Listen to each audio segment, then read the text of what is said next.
We have visited a lot of remarkable places, but I think the place that was the most remarkable was that we left Jerusalem and went down the steep hill toward the Dead Sea, past a place called the Valley of the Shadow of Death, past the ancient town of Jericho, and we were headed for the Jordan River, and with Jordan, the country just beyond. We went through an area that had signs on both sides of the road as we approached the Jordan River and the country of Jordan, and it said, "Caution, landmines," and then it repeated that in Hebrew and then in Arabic. So on both sides of the road were the signs about the landmines, and then on both sides of the road were huge rolls of barbed wire to keep Jordanians from crossing into Israel, or terrorists that might have come into Jordan and crossing there.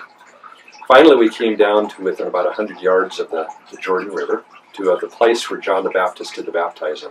So our whole family was there, and we had a number of people from our church that were going to get baptized. So as we got close to the river, off to the side, to the south, maybe 50 meters away, were several thousand Palestinian Christians. And they have Christmas a week or two later than we do with our calendars. So they're off there singing in Arabic, singing these wonderful, beautiful Christmas hymns while we're in the Jordan River. The water temperature is about 44 degrees. The snow melt on Mount Hermon at 8,000 feet is keeping the water chilled. And I'm in there doing the baptisms, hearing these Palestinian Christians that are singing these praise songs. Behind me, on the Israeli side, are Israeli military with their finger on the machine guns. Just 40 feet away from me are the Jordanian soldiers, and they likewise are fully armed, waiting for any conflict. And when I'm done baptizing the church members, I always ask a question: is there anybody else that would like to be baptized? And of course, I don't know anybody else outside of our group. And I start up out of the Jordan River, and a woman stops me with dark hair.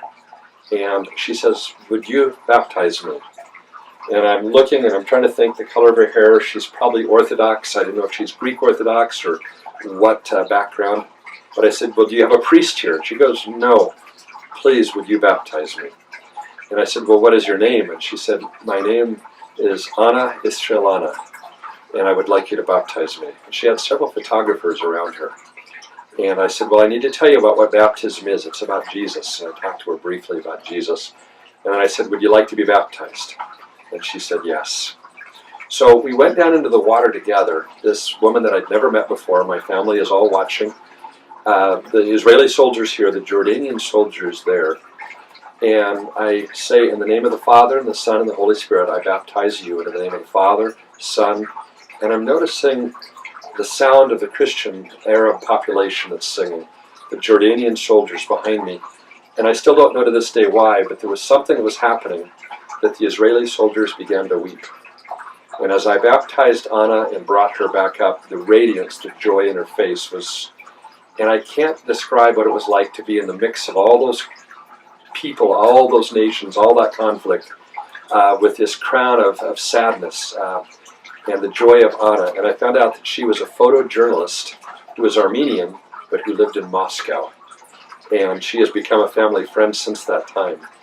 But it was just the most remarkable demonstration of what Jesus is all about. He's not just a Jesus for one country or one ethnicity. He's a Jesus of the world.